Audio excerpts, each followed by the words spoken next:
Welcome to our preview show for the race meeting on the Turffontein Inside Track, Thursday the 23rd of May, the first of 9 races due for 12 o'clock. The opening race is the 4 Racing welcomes you. Work Riders Maiden Plate for fillies and mares over 1,450 metres. And as always, when it comes to Highveld racing, to take us through the card, here's Alistair Cohen. Good morning, Alistair. Yeah, good morning, Graham. Good morning to all the viewers.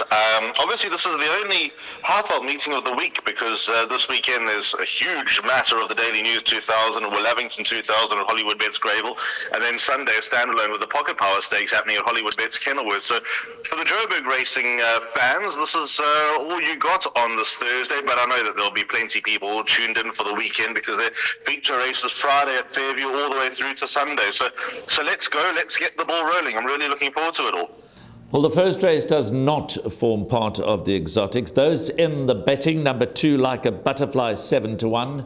Number 5, Bella's Charm at 6-1. Deep in the red is number 7, Scars at 5-10.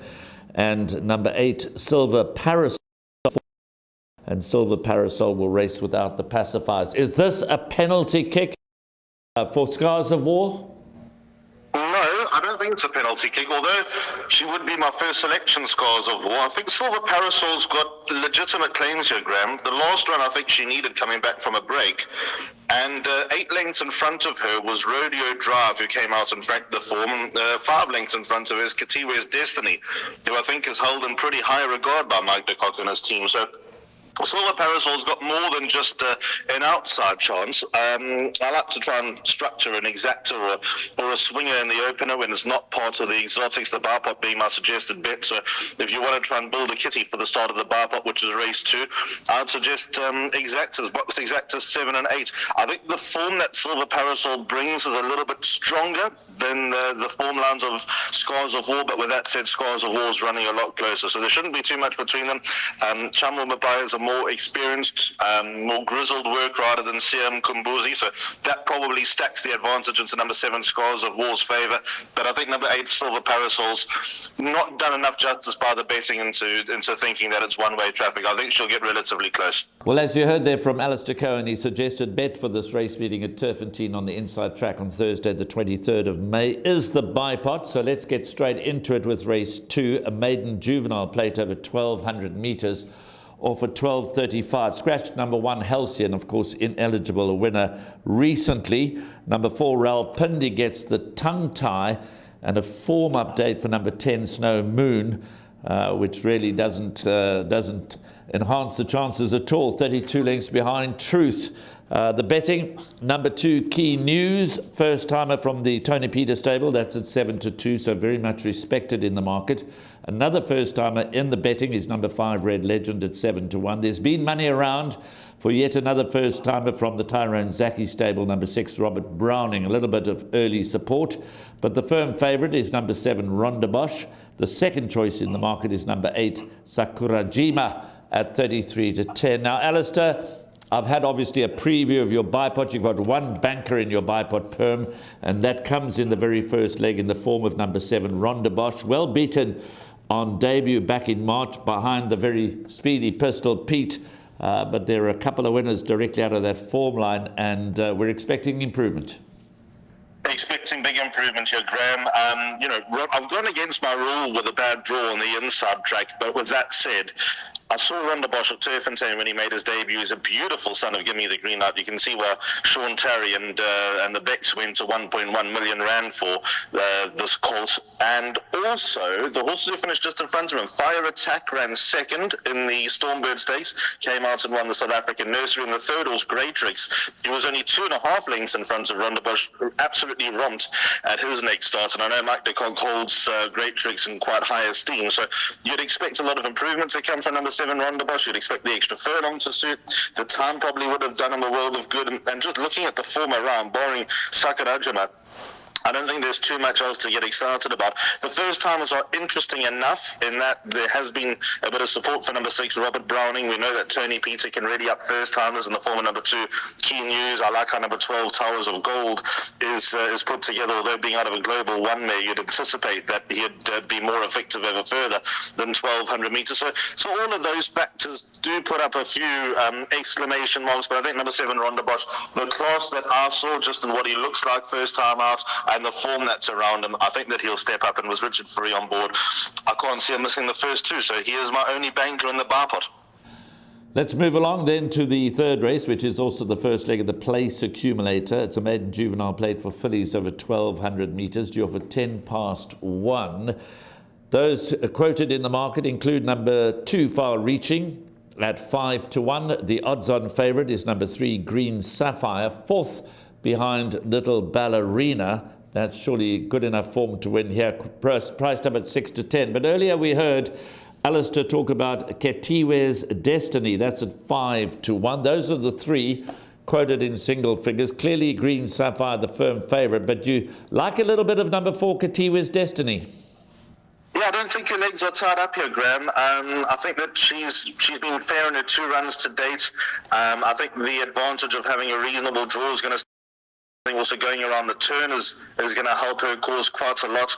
I think Fiery Pegasus is a useful horse trained by Joey Somer, and I don't think there's any disgrace in running 3 lengths behind her. But there's no doubt that number 3, Green Sapphire, is the horse with the target on her back. She probably is the horse that they all need to beat. In fact, she's definitely the horse they all need to beat.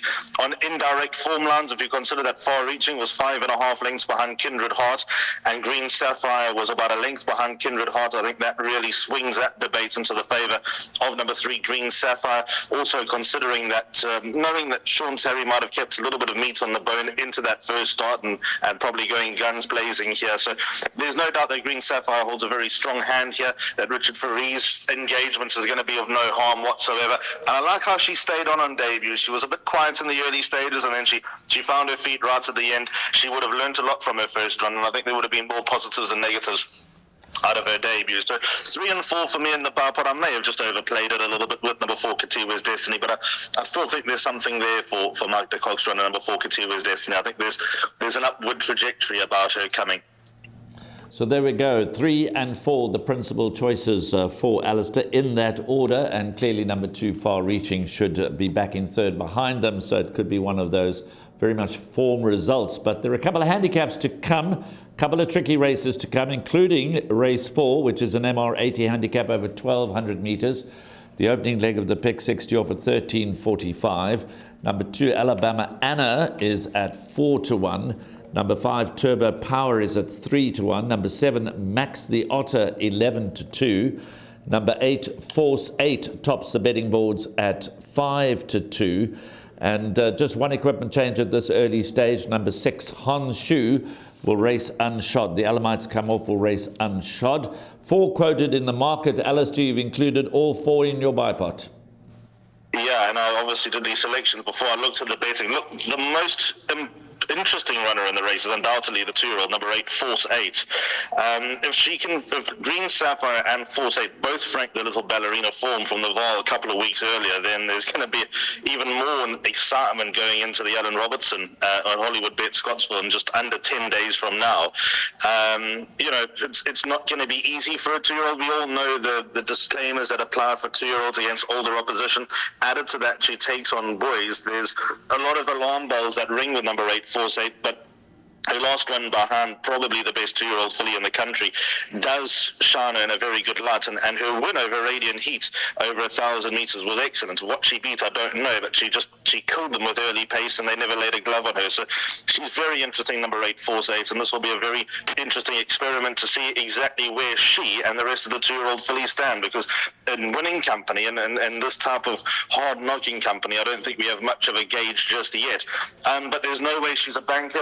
For me, she's not a betting proposition at 5-2, despite her obvious winning chance. My backup in the bar pot comes from the following: 2, Alabama Anna, Craig Zaki, Lucky Hudalaka's team up. Under no illusions that Alabama Anna is a better horse at home at the Vaal, but she can still do the job at Turffontein. She's interesting in that you'll always be bluffed into thinking that she would go a mile without any fuss whatsoever because of how she runs on really strongly over the closing stages, but her running style is totally compromised when she goes any further than well, say 1,400 meters. So this could be a happy spot for her because they go a better pace on the inside track, and she might have more to aim at, number 2, Alabama Anna. So got to make her a runner. 5 Turbo Powers turned the corner. He looked like he was just going to be a horse that sort of fell through the cracks because his behavior in his early career was absolutely abhorrent. But Sean Terry's done a wonderful job getting this horse focused, getting him on the straight and narrow, and look at his numbers that he's put together. He had no right to run 12 races when he started his career because he was an accident waiting to happen. Now he's an absolute angel on race day. Hence, guys like Richard Ferry are now riding the son of Twice Over. And then number 7, Max the Odds, is just a horse that's popping up on my radar. He arrived in Joburg with a win, and he's not put it all together since, but maybe the reduction of a pound in merit rating and just looking like he's not too far away from winning again. He was frustrating to follow in Cape Town. I think you'll probably know quite a bit about number 7, Max the Otter, with his Cape Town escapades. I think he won his debut and did nothing since. Again, came out fresh in Joburg, won his first start locally, and just been okay since. But I've always got a bit of time for number 7, Max the Otter, because I'm convinced there's a win or two coming, and I'd rather have him on my side than against me when he does. I think it's a very good idea to keep number 7, Max the Otter, safe. But as you say, he's promised much and under-delivered in quite a significant way. So a tricky start to the pick 6. Probably need to throw all 4 of those in. And if you fancy anything outside of the top 4, by all means, throw them in as well. As we go to race 5, which is the first leg of Jackpot 1, it's a fillies and mares 76. Divided handicap over 1,600 meters. Number 3, Lollapalooza, is a scratching. Number 9, Bushveld, is a scratching, which reduces the field down to just 7 runners. Doesn't necessarily make it too much easier. Number 2, Valare Emambo, is at 7-2. Number 4, Cursor Azul, is at 4-1. 5, Pretty in Pearls, 9-2. Your marginal favourite is number 6, Zenobia's Gold, at 28-10, and number 8, Solo Divas, at 15-4. Those are the 5 runners in the betting. The other 2 numbers, 1, Radu, and 7, Anne with an E, both at 10-1. I'm going to start, strangely, with Alistair, with number 1, Radu, because I don't know what to make of that run on the weekend. Slow out, wide, pulled out of the race by Stratham, finished well behind, if not a distance behind, in last place. But clearly Stratham looked after him over the last 2 furlongs, when clearly out of contention, and maybe with an eye on the fact that he's running again on this Thursday card.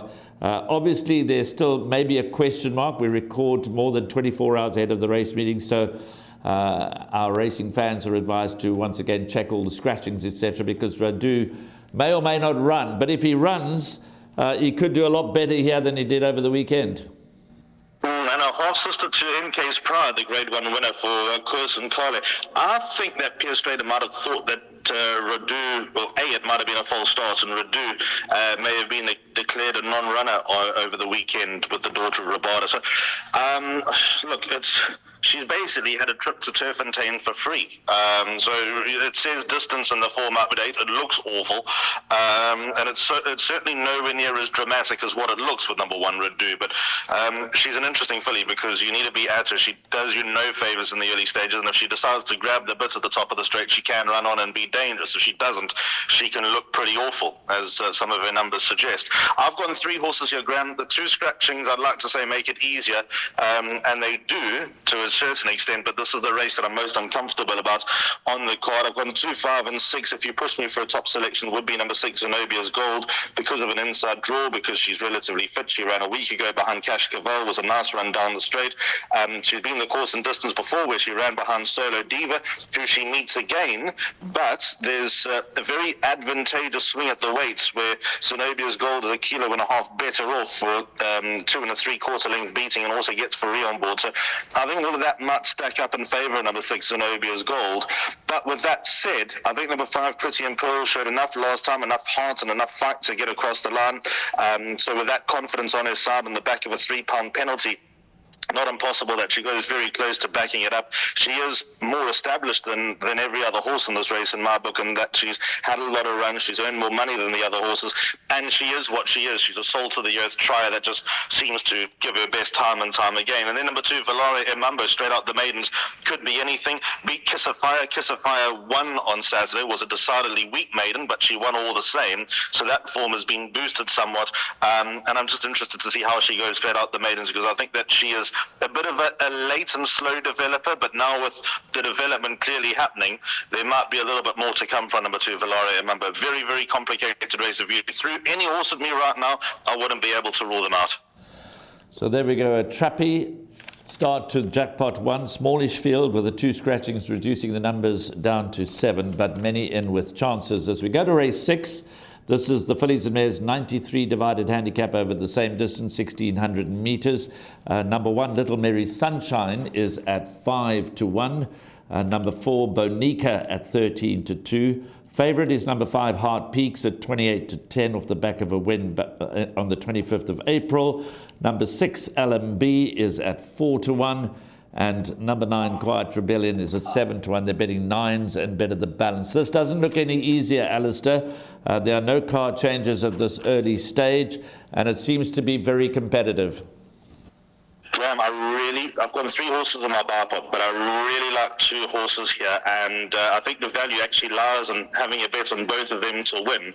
There are numbers 2 and 4, Key Element and Bonica. I'm going to lead with number 2, Key Element. Pilasanda and Paulie takes her out for Paul Matchett. She obviously needed her last run, and her last run came over obviously the wrong distance behind Elegant Ice. She ran no sort of race, but she'll be more at home over a mile on the inside track, where she's won twice over this distance from 7 starts, and been over this course and distance once before for a second, and that second was in 2-year-old level, and it was a very good run behind a horse trained by Alec Laird, whose name escapes me at the moment. But for what it's worth, she's also a half-sister, very closely related horse to Quasi for Sure, being by Ferrari, and Quasi for Sure being by Cosillo, so she should be right at home here. I think the last one was an absolute setup for her, going the right distance and going the right race after a break. I'm very, very keen on her chances at the price. I think that she represents very good each-way value. And then number 4, Bonica. Wherever Hot Peaks is, Bonica should be right there. She's got 2.5 kilos to work with, but for a 3 3/4 length beating. But I saw enough from Bonica last time to say that there's a lot of life there. She arrived in Joburg from Justin Snaith, and she just looked flat on arrival.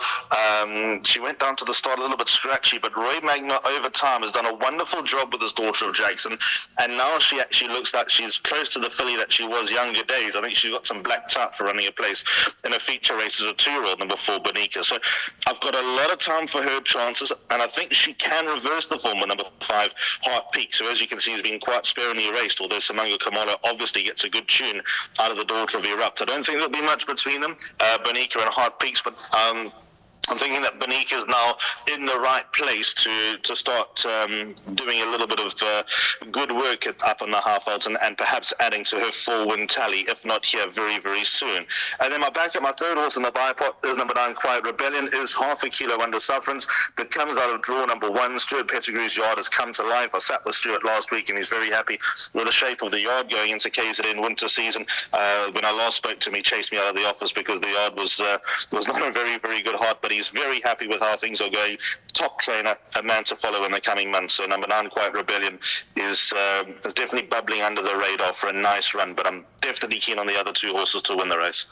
So there we go, numbers 2, 4 and 9 in this leg of the buy pot for Alistair, and clearly a nice value bet for the day. Number 2, Key Element, currently quoted at 14-1 for race 6. Race 7 is a middle stakes over 1,600 metres. It's a nice race. Again, Alistair's gone with 3 runners in the buy pot.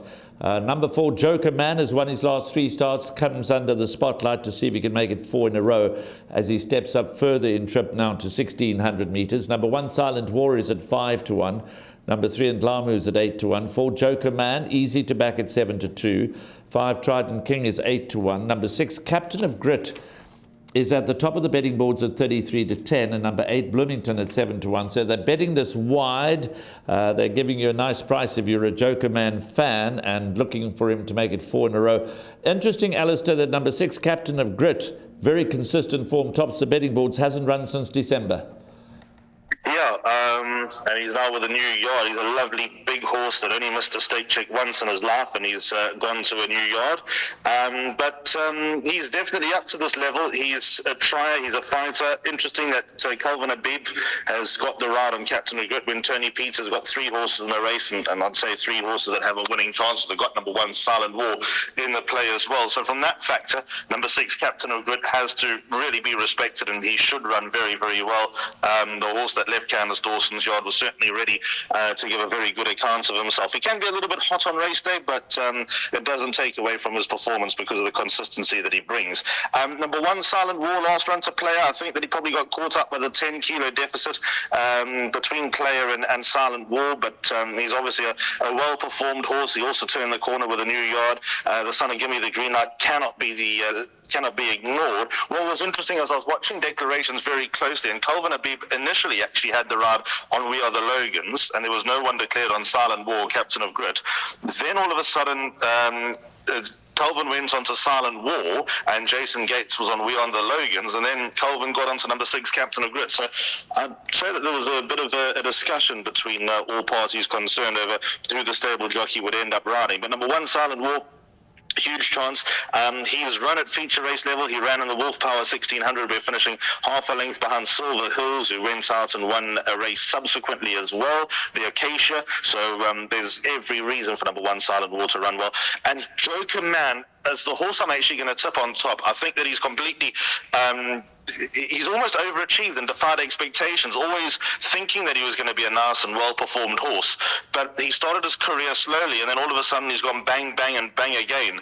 And Johan Janssen van Vuren has done a good job with the son of Vercingetorix. Gavin Lorena obviously taking the ride for his bosses, for the Werners and for Johan. And there's no reason why he can't complete a 4-timer, because he did things differently in his penultimate start when coming from off the pace, showing his versatility. So I think he can do more than what a lot of other horses can do, in that the race can be run totally differently time and time again, and he still gets the job done. That's an attribute that's going to take him probably a lot further than he had any right to get. So the horse that I've got a lot of time for, he's become one of my favourite horses on the half lot, number 4 Joker Man. So I'm going to tip him on top. Joker Man to make it 4 on the bounce. The handicapper's not making it easy. He went up £8 for his second win, and he went up another 6 for his third win. So he's up to a 94, but he's clearly on the rise, and may just be too good for Silent War and Captain of Grit, the 2 inmates from the Tony Peters stable. And of course then there's Bloomington, who did run second behind Joker Man 3 runs ago. 8th race, Fillies and Mares, 95 divided handicap over the minimum trip of 1,000 metres. And number 1, Ice Star, 4-1. Number 2, Moonshining Through is at 5-1. Number 4, Virginia Beach, 7s. Number 5, Law of Success at 6-1. And number 6, Woman of Fame at 7-1. Number 8, On Cue at 15-2. Number 9, Green Flash, 9-1, and number 10, Nettleton, 7-1. So that what tells us is that the majority of this field are certainly respected in the market and are in single figures. Ice Star obviously sets a good standard on current form, but from the 8 gate and with 62 kilograms to shoulder, this is going to be a real test for the daughter of William Longsword. Yeah, and she's a tough daughter of William Longsword as well, Graham, so she can also defy things and all sorts of hazards that are thrown her way. I'd venture to say watch the scratchings in this race, Graham. Moonshining Through is a horse that I really like here, but if she was drawn a bit closer to the paint, I'd make her a very confident selection. She's not run at a race of this level in a very, very, very long time. She's not been in a handicap I don't think she's been in a handicap ever when I went through her entire form. So, I think number 2, Moonshining Through, holds a very, very good chance here. And I think that there might be a couple of scratchings just to help her cause and get a little bit closer to the paint. Gavin Lorena takes the ride, ran to Lucky Lad last time. Let's probably eliminate Lucky Lad because he had no right to win, and this undeniable class carried him through. And there's all sorts of talk about Grade 1 races for Lucky Lad through champion season, starting with Hollywoodbets Scottsville, then obviously the Hollywoodbets Gold Challenge. I think ultimately the race, the Champions Cup at the end of the season is a massive target for him as well. So I think all that just stacks up very favourably for number 2, Moonshining Through, although She was in receipt of 8 kilos from the ultimate winner in the Senior Santa last time out. She's run with Feature Race Company. She's run in Feature Race Company. She's not been disgraced. And like I said, these are the calmest waters that she's ever been in. So an 8 out of 10 selection, but with a little bit more help from draws, she would become a 9.5 out of 10 selection, number 2, Moonshining Through. If she is undone, some of my old favourites, number 6, Woman of Fame, and 7, War Queen, are horses that you've got to take seriously. On cue, I always prefer At the Val, although she's got the advantage of the number 1 draw, but I'd rather wait for her down the straight at the Val. So 2, Moonshining Through, quite a strong top selection here. So there we go. Competitive race, but Alistair nailing his colours to the mask. Number 2, Moonshining Through, stepping back into handicap company. Has an awkward draw, but watch the scratches because the field of 11 may reduce in numbers, and the draw on race day may be a little kinder than it is right now as we speak and record on Wednesday morning. The 9th and final race is a divided handicap for the fillies and mares over 1,000 metres. So many races for the girls on this card. And again, many in the betting. Number 1, Happy Analia at 7-1. Number 2, Jasseri, 6-1.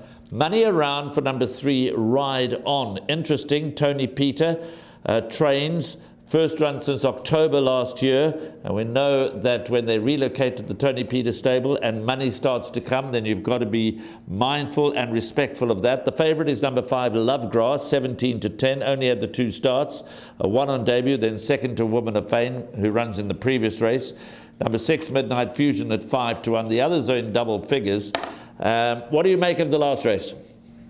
Well, I think Lovegrass is the horse they need to beat, Graham. Their debut win was good when easily beating Winter Pass. She's quite a dainty daughter of Gimme the Green Light. She probably hasn't got much of a future over anything further than sprints, but I think that she's got a fair amount of ability in sprints, and I've seen horses with exactly the same records as Lovegrass being rated about 89 rather than 79, so she could, just by pure indirect logic or illogic, whichever way you want to look at it, she could still be above the handicapper. She was outgunned over the closing stages by Woman of Fame last time, but the fact that she's sparingly raced, I think, shows you the type of filly that number 5, Lovegrass, is. If all's in the right place and all is well, I think that she can take out the final race on the card, although I do have respect for number 3, Ride On, and the money that's come for the daughter of Jackson. Obviously, fitness needs to be taken on trust, but there's a horse here, and I think the viewers of the show are probably tired of me tipping her, but I'm going to tip her as a place bet. That's number 10, Fennec Fox. Her ratings come down a little further. She was once upon a time a 93. She's now a 60. She showed pace last time over 1,200 metres in her second run for the yard. She was outrun by Nazare. Also, the horse on the inside was Sean Terry's horse, whose name escapes me at the moment, but was sort of impeded over the closing stages. Hence, Pilasande got a short holiday for that. But all the same, I think better horses just ran. When I say better horses, the fact that she had 55 kilos and was receiving 2 kilos from the winner, I think the lighter weight's going to play into her favour this time around, number 10, Fennec Fox, and the slight rating reduction and third run after a rest. Although she's running out of chances in my book, she's got another chance from me this time around of going quite close. So maybe swingers here. 5 and 10 is the way to go in the final race. If things haven't gone according to plan, and I certainly hope they have gone according to plan, but either get out of it with the swingers or build even more money for the weekend with the swingers. So there we go. 5, Lovegrass from pole position, the clear first choice, but watch out for number 10, Fennec Fox, and of course respect for the money that's coming for number 3, Ride On, who hasn't been seen in action since October. Now, we've made reference to the show that Alistair suggested bet is the bipod. We've touched on his numbers, but to recap it all and take us through it one more time, Alistair, take it away. Yep, bipod begins at 25-1. The 9-race card starts at 12 o'clock. So in the first leg of the bipod, race 2, banker number 2, Ronda Bosch. Second leg, 3 and 4, Green Sapphire and Katiwa's Destiny. Gone 4 horses in race 4, which is leg 3, 2 Alabama and a 5 Turbo Power, 6 Max the Otter and the 2-year-old Force 8. Then on to race 5. This is a race I don't like. I'd advise punters if there's anything else that fits into the budget to include. With number 2, Valore Emambo, 5 Pretty and Pearls and 6 Zenobia's Gold. Then gone 2, 4 and 9, Key Element, Bonica and Quiet Rebellion. I think that's a race that we make a bit of money on the card. And then the final leg of the bar pot, 1, 4 and 6, Silent War, Joker Man and Captain of Grit. So there we go. That's Alistair's bipod. So whatever happens at Turffontein on Thursday, the 23rd of May, Alistair, I know that you're making your way to Hollywoodbets Greyville for the Daily News 2000 Grade 1. So I look forward to seeing you on Saturday. Yep, can't wait. Nothing quite beats champion season, Graham. Looking forward to seeing you and everybody else at Hollywoodbets Greyville for the Grade 1s. So that's Alistair Cohen on the Turffontein race meeting inside track Thursday, the 23rd of May, where the first of 9 races, gets off at 12 o'clock. Thanks for joining us.